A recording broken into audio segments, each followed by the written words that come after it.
Muy bien. Entonces, nos corresponde hablar sobre el sujeto. Como pueden ver, están las partes. Entramos ya a lo que es análisis oracional, morfosintáctico, jóvenes. Están las clases de sujetos y también algunos ejercicios que juntos lo vamos a desarrollar, ¿correcto? Ahí está, todo junto lo vamos a trabajar. Cualquier duda. A ver, miren, el sujeto, ¿con qué pregunta lo hallamos en una oración? ¿Se acuerdan? ¿Con qué pregunta hallamos un sujeto? ¿Con qué preguntita será? ¿Con la pregunta? ¿Quién? ¿Quién? ¿No es cierto? Cuando se trata de personas o seres personificados. ¿Quién? Por ahí, si es que no hay persona, pero tienes que hallar sujeto, puede ser la pregunta ¿qué? Que no lo confundas con el o de, que también se pregunta con qué. La diferencia es que el o de va en el predicado y el sujeto está en otra parte. Así es. Ya, entonces normalmente la pregunta es ¿quién? ¿Quién? El sujeto tiene en su estructura cuatro partes. Cuatro partes conforman la estructura interna de un sujeto. El núcleo, el modificador directo, el modificador indirecto, jóvenes, ¿y qué más? Y la aposición. ¿Ya? Y la aposición. ¿Correcto? Listo. ¿Qué más tenemos? ¿Cómo reconocen el núcleo? ¿Cómo reconocerán el núcleo? ¿Quién hará la función del núcleo en el sujeto? ¿Quién será? El que tiene la primera opción de ser núcleo del sujeto, ¿quién es? El sustantivo. Este señor. Si él está, él es el núcleo. Pero hay ejercicios en los que no hay sustantivo, pero sin embargo hay un pronombre personal. Yo, tú, él. Ese viene a ser el núcleo. Él.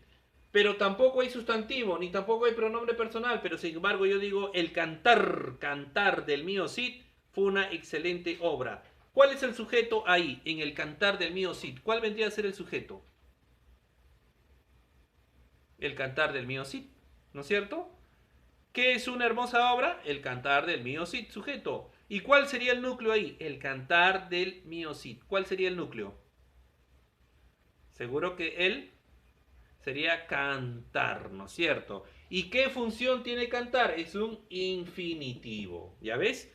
¿Cuáles son los infinitivos? Son los términos o palabras que terminan en ar, er, ir.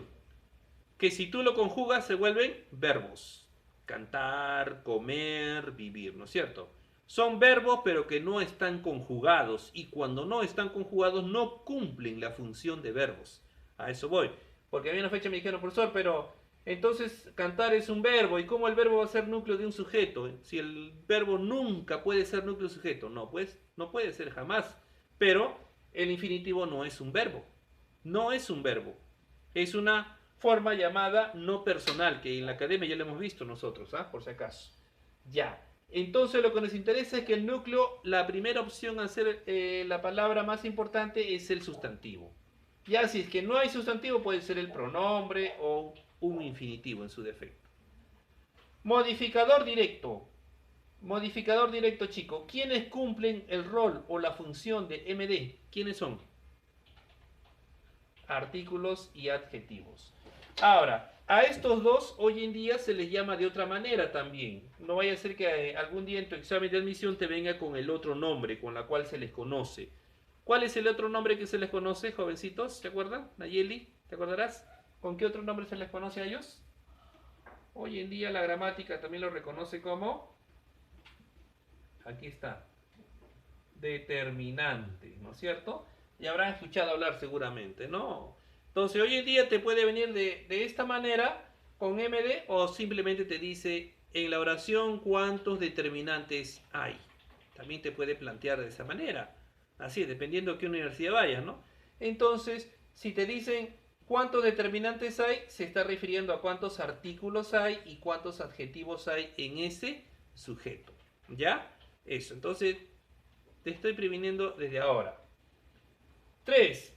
Modificador indirecto. Modificador indirecto. ¿Quiénes cumplirán la función de modificador indirecto? ¿Quiénes? ¿Quiénes? ¿Quiénes? Preposiciones, que también lo hablamos en el grupo de la clase pasada, ¿no? El lunes anterior. Entonces, Ustedes chicos que están en colegio también saben cuáles son las preposiciones. Pues no, a, ante, bajo, por, para, hacia, hasta, ¿no es cierto?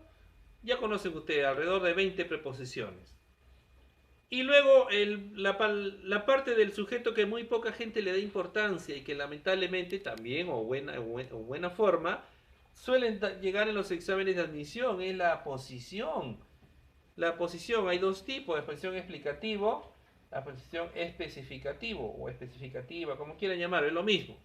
¿Ya? Entonces son dos tipos de aposiciones que yo acá en la práctica se lo he puesto para poder desarrollarlo, para que más o menos sepan cuándo es una aposición, porque si no, sin ejemplos prácticos no lo vamos a aprender. Acá ahorita solo estamos en teoría, Ya. Entonces la conclusión, ¿cuál es, jóvenes, en esta tarde? ¿Cuántos elementos o partes tiene el sujeto? ¿Cuántos hay? Tiene 4, ¿no es cierto? 4. Núcleo, los modificadores y la aposición. De esas 4, ¿cuál es el cerebro? Lo más importante, la que nunca va a faltar en un sujeto. El núcleo, pues, ¿no? ¿Puede el sujeto no tener MD? Por supuesto. ¿Puede estar ausente el MI? También puede estar ausente. ¿Aposición puede estar ausente? Por supuesto que sí, pero el núcleo nunca. Profesor, ¿y si es sujeto tácito? Así sea tácito, tiene núcleo. Así es, ¿no? Entonces, ¿se da cuenta? El núcleo es el cerebro en un sujeto, la parte más importante. ¿Ya? No olvidar.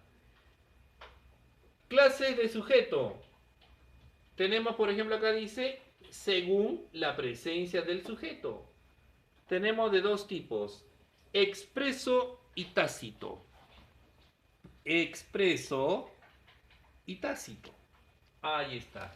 Expreso. A ver, viendo los dos ejemplos que están allí, viendo los ejemplos, ustedes me avisan, por favor, la cámara cuando está muy abajo, muy arriba, tienen que avisarme, porque si no, yo estoy explicando, de repente no se está viendo bien. Hablen con confianza.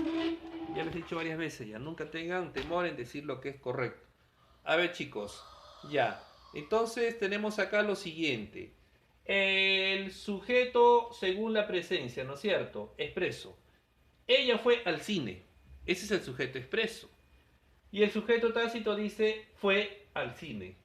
¿Qué diferencia hay entre expreso y tácito? Ya. Carece de sujeto. Te faltó un... Ya. Ya está. Claro. Porque de tener los dos tienen sujeto. La diferencia es que uno está, como dice Ismael, explícito y el otro se sobreentiende. Se sobreentiende. Que no es lo mismo decir no tiene, ¿eh? No es lo mismo. Una cosa es decir se sobreentiende y otra cosa es decir no tiene. Porque acá, por ejemplo, ¿quién fue al cine? ¿Quién fue? Se sobreentiende que fue él o se sobreentiende que fue ¿qué cosa? Ella. Entonces sí tiene sujeto, solo que no está escrito. Esa es la diferencia. El sujeto expreso es cuando está gráficamente escrito. Mientras que el sujeto tácito es cuando no está representado gráficamente, pero se sobreentiende. Es obvio, como se dice, ¿no? Obvio. ¿Ya? Esa es la diferencia. Entonces, expreso cuando el sujeto está gráficamente, tácito cuando no está gráficamente, pero se sobreentiende, ¿ya? No olvidar, se sobreentiende. Perfecto, muchachos. Ahora, vamos por lo siguiente. Aquí está. Según la presencia del modificador. Según la presencia del modificador. A ver, tenemos acá entonces lo siguiente. Tenemos lo siguiente. En el primer ejemplo dice, la niña de bellos ojos se fue. La niña de bellos ojos se fue. Y en el incomplejo dice, Ana come demasiado. O también puede ser la niña come demasiado. Ya. ¿Alguien me puede decir cuándo será complejo?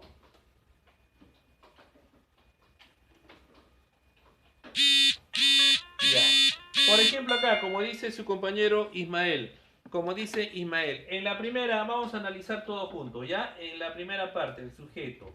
A ver, ¿cuál es el núcleo ahí? La niña de bellos ojos. ¿Cuál sería el núcleo? Niña, muy bien. Niña es el núcleo. ¿Cuál vendría a ser el MD? MD. ¿Cuál vendría a ser? La MD. Perfecto. ¿Y qué vendría a ser de bellos ojos? Claro. ¿Por qué? Porque acá hay una preposición. Y no olviden que cuando hay una preposición se vuelve modificador indirecto. Ya está. Ahora, entonces ya has sacado tu definición. ¿Cuándo será complejo? ¿Cuándo es complejo? ¿Cuándo será complejo? Cuando en su estructura, cuando en su estructura presenta núcleo y ¿qué más? Modificadores. Y modificadores. ¿Ya? Así es. En el incomplejo solamente hay un núcleo. ¿Qué vendría a ser entonces? ¿Qué vendría a ser la definición de incomplejo? No presenta modificadores. ¿Ya ves? No presenta modificadores. ¿Ya? Entonces, ¿queda claro en esa parte? Complejo sí o sí modificadores, incomplejo no modificadores. ¿Ya, jóvenes? Esa es la única diferencia entre uno y otro. Seguimos. Según la cantidad de núcleos, según la cantidad de núcleos, aquí vamos, según la cantidad de núcleos. Entonces, si yo digo, según la cantidad de núcleos, según la cantidad de núcleos, a ver, pueden ser simple y pueden ser de qué tipo más? Pueden ser simple o compuesta, ¿no es cierto? O compuesta, ¿ya? Así es, simple o compuesta, ¿no? Así es, simple o compuesta, ¿ya? Ahora, en el simple dice Rosa lee muy atenta. Rosa lee muy atenta. A ver, ¿cuál es el sujeto ahí? Rosa, ¿no es cierto? Lee, ahí está, lee. ¿Qué más? Muy atenta, ¿no es cierto? Ahí lo tienes, muy atenta. Ahora la pregunta es, ¿qué encuentras? ¿Qué encuentras entonces? ¿Qué encuentras acá? Rosa lee muy atenta. Rosa es núcleo, ¿cierto chicos? Rosa será núcleo. Díganme ustedes entonces ahora, ¿cuántos núcleos tiene acá? ¿Cuántos núcleos hay? Dos núcleos donde Rosa lee muy atenta. ¿Dónde están los dos núcleos? A ver. Ah, ya, ya. En la primer ejemplo dice Rosa lee muy atenta, solamente hay un núcleo. Solamente hay un núcleo. Y por esa razón es, ¿qué cosa? Por esa razón es simple. Entonces, ¿cuál es tu concepto de sujeto simple? ¿Cuál sería tu concepto de sujeto simple? Cuando solo presenta un núcleo, ¿no es cierto? Solo presenta un núcleo. Ya está. Y abajo, en el otro caso, número 2, compuesto, dice Rosa y Leo van al cine. Rosa y Leo van al cine. ¿Cuál sería ahí tu definición? Rosa y Leo van al cine. Rosa es núcleo, Leo también es núcleo. Entonces, ¿cuál sería ahí tu definición? ¿Cuándo es sujeto compuesto? ¿Cuándo es un sujeto compuesto? Dilo, dilo, no tengas miedo. Si sujeto simple es cuando hay un solo núcleo, sujeto compuesto, ¿cuándo vendría a ser? Cuando tiene de dos a más núcleos, ¿no? Claro, perfecto. Así es, chicos. Entonces, un solo núcleo, simple. Dos o más núcleos, compuesto. Así es. Si yo digo la palabra Carlos, coma, Luis, coma, Ana y Antonio se van a la playa, ¿es simple o compuesto ese sujeto? Compuesto, ¿no? Porque está hablando, ¿quién es el núcleo ahí? Rosa, ¿quién es el núcleo? Ana, ¿quién es el núcleo? Rosángela. Hay muchos núcleos, entonces es compuesto. Si yo digo, Ismael ingresó temprano a la clase, ¿es simple o compuesto? Simple. ¿Por qué? Porque el único núcleo es Ismael. Así es, claro, ¿no? Entonces eso es lo que ustedes tienen que tener presente, ¿ya? Por favor, eso es lo que ustedes tienen que tener presente. Entonces, no quiero avanzar al siguiente punto recapitulando lo siguiente. A ver, vamos a hacer un pequeño repaso una vez más. Cuando dijimos que era sujeto expreso, dímelo con tus propias palabras, sujeto expreso, porque yo no le he puesto, quiero que tú mismo ya elabores tu concepto. ¿Cuándo es un sujeto expreso? Dilo, dilo, dilo. Claro, cuando está gráficamente en la oración, ¿no? Tácito. Se sobreentiende. Muy bien. ¿Cuándo es un sujeto complejo? Complejo. Cuando posee modificadores, ¿no? Así es. Modificadores, ¿ya? Perfecto. ¿Y cuándo es incomplejo? Ah, muy bien. Ah, ya ves, qué fácil, ¿no? Muchachita muy inteligente, ¿no? Ya está. La número 3, según núcleo. Simple, ¿qué dijimos de simple? Sujeto simple, ¿cuándo será?